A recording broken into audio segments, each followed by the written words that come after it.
avec cette seconde session consacrée ou intitulée le pacte entre droit et devoir.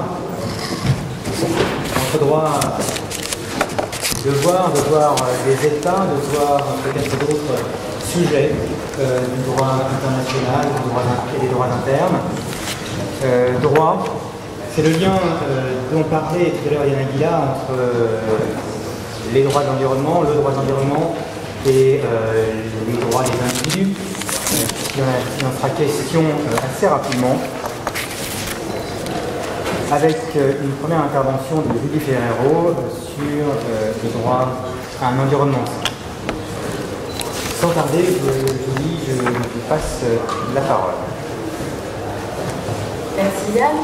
Avant de commencer, je voudrais me permettre de remercier très chaleureusement d'abord tous les intervenants et ce colloque qui nous ont fait l'honneur d'accepter notre invitation, ainsi que les équipes de l'IMEDIES, de l'Université Paris 1, du Club des juristes, nos doctorants, nos étudiants et stagiaires qui ont accompli un travail remarquable dans la préparation de ces journées, et bien sûr mes chers co-organisateurs avec qui j'ai eu le plaisir de préparer cette manifestation. L'article 1er du projet de pacte dont nous discutons aujourd'hui proclame le droit de toute personne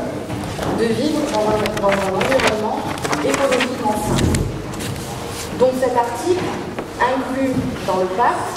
une logique a priori anthropocentrique dans un texte dont l'objet principal est la protection de l'environnement. Puisque ce qui est recherché à travers cet article, c'est la protection de la personne humaine dans le contexte ou par le biais de son environnement. Donc dans cette conception,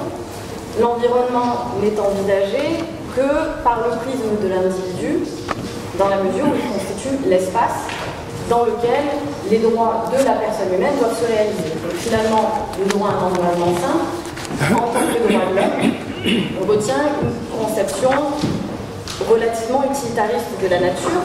qui tranche à première vue avec d'autres dispositions du pacte. Pour appréhender cette disposition, je reviendrai dans un premier temps brièvement sur sa consécration, qui est unanime,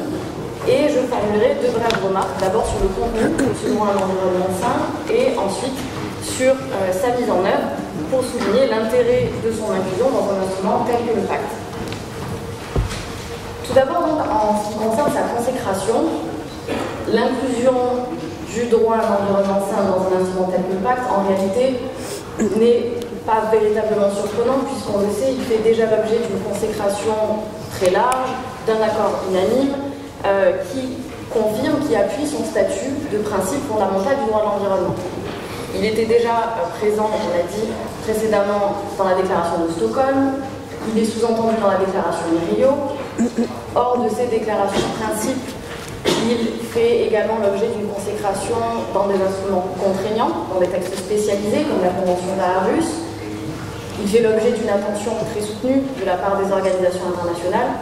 On pense par exemple aux procédures spéciales des Nations Unies, avec la nomination d'abord d'un expert indépendant et ensuite d'un rapporteur spécial sur la question des droits de l'homme et de l'environnement, des travaux conclués également. Et enfin, à l'échelle nationale, le droit à un environnement sain, aujourd'hui, a été transposé dans la Constitution de plus d'une centaine d'États dans le monde, ce qui confirme, à n'en pas douter, son assise et son rayonnement en droit de l'environnement. Mais en parallèle du droit de l'environnement, justement, les systèmes régionaux de protection des droits de l'homme se sont appropriés eux aussi cette garantie. C'est le cas par exemple du système africain de protection des droits de l'homme à l'article 24 de la Charte africaine des droits de l'homme et des peuples. C'est le cas du système interaméricain à l'article 11 du protocole de San Salvador adossé à la Convention américaine relative aux droits de l'homme. C'est même le cas de la Charte arabe des droits de l'homme et de la Déclaration des droits de l'homme de l'ASEAN. Pour ce qui concerne le système européen, on sait qu'il n'offre pas de garantie conventionnelle au sens strict de ce droit. En revanche, on connaît l'œuvre interprétative considérable à laquelle s'est livrée la Cour dans la construction prétorienne de ce droit à un environnement sain. Donc à l'issue de ce très rapide survol et très incomplet surtout, on observe très rapidement que le droit à un environnement sain, s'il a été initialement consacré dans des textes non contraignants, fait aujourd'hui l'objet d'une consécration telle que sa valeur juridique est incontestable. En revanche, si cette consécration est unanime, elle reste éclatée, à la fois entre différents ordres juridiques et également entre différents domaines du droit.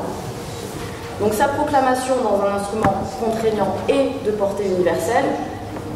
premièrement, ne pose aucune difficulté d'un point de vue théorique, mais plus encore permettrait de lui conférer la reconnaissance globale qui lui fait encore défaut. Une fois ce premier constat posé, et si l'on voulait faire l'avocat du diable, ce que l'on fera pour les raisons de la cause, on pourrait se demander quelle est la plus-value de l'inclusion d'un droit de l'homme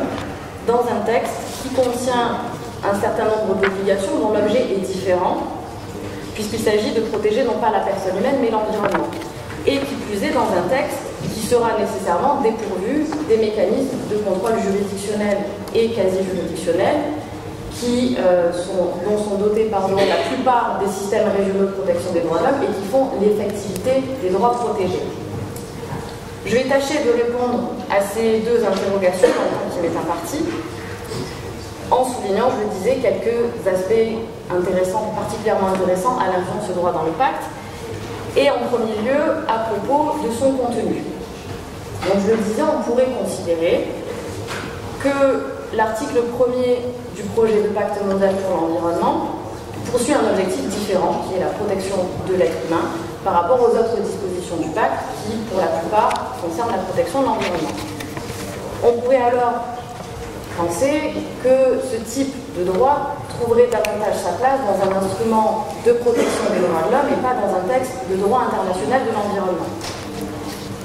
D'ailleurs, cette séparation entre la protection de l'environnement en tant que tel pour lui-même, de la protection de l'environnement, de la personne humaine en tant que facteur conditionnant la réalisation de ses droits et libertés, avait été clairement posée, par exemple, par la Cour européenne des droits de l'homme, dans une affaire Kirtatos en 2003, entre autres, dans laquelle elle avait très clairement indiqué qu'aucune disposition de la Convention ne garantit une protection générale de l'environnement en tant que tel. Elle avait même ajouté que d'autres instruments internationaux et législations internes étaient plus adaptés pour traiter cet aspect particulier. Pour autant, et c'est l'objet de ma remarque, l'environnement bénéficie de manière indirecte de cette protection, et pour illustrer mon propos, je vais rester concentré sur la jurisprudence environnementale de la CEDH, parce qu'elle joue, il me semble, à l'heure actuelle, un véritable rôle de laboratoire de la construction du droit à un environnement sain. Et justement, dans sa jurisprudence récente, la Cour fait état d'une atténuation progressive de cette frontière qu'elle voulait, semble-t-il, hermétique à l'époque de l'affaire Kirtatos. Et l'extension progressive du contenu du droit à un environnement sain à laquelle elle se livre depuis les années 90 tend aujourd'hui à le rapprocher de plus en plus d'un outil polyvalent qui, bien entendu, protège en tout premier lieu la personne humaine, mais de plus en plus directement, ou en tout cas de moins en moins indirectement, l'environnement lui-même. C'est notamment ce que laisse entrevoir un arrêt rendu en janvier dernier dans une affaire Cordella contre Italie. Dans cette affaire, les requérants se plaignaient des émissions nocives d'une usine sidérurgique sur l'environnement, et ils reprochaient en particulier à l'État de ne pas avoir mis en place des mesures de protection de l'environnement. Au stade de la recevabilité, d'abord,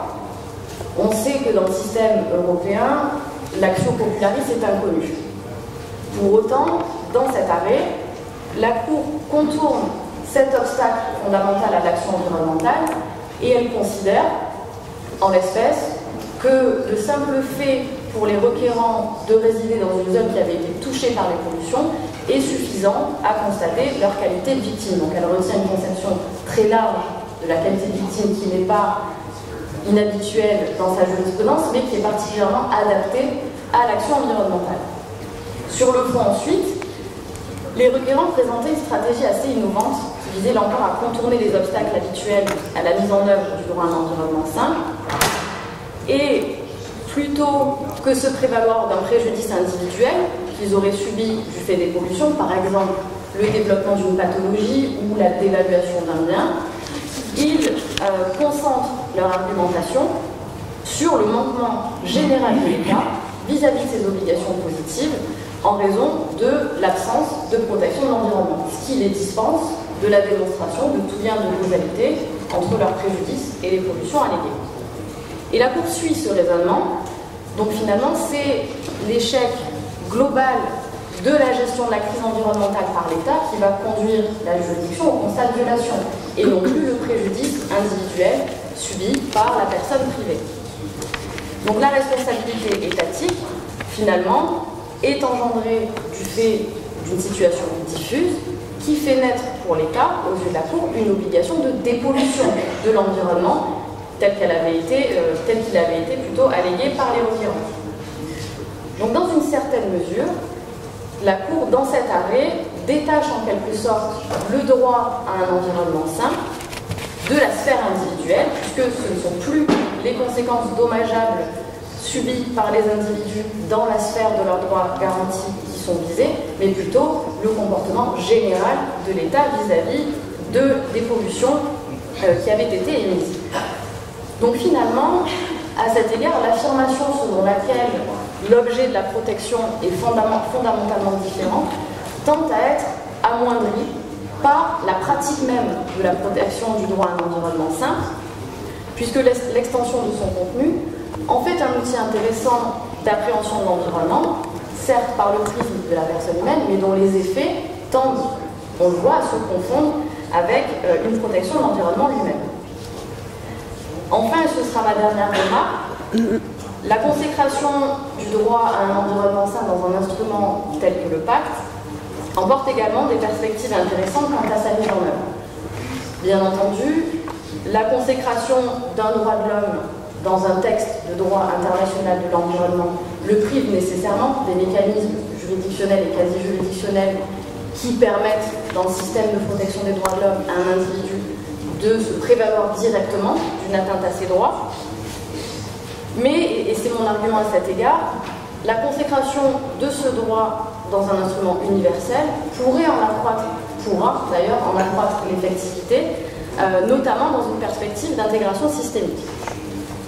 Ce concept d'intégration systémique, c'est une notion qui est bien connue du droit international, particulièrement en matière d'interprétation des traités. On le retrouve dès les années 20 dans des sentences arbitrales, dans la jurisprudence de la Cour internationale de justice, et c'est finalement l'idée selon laquelle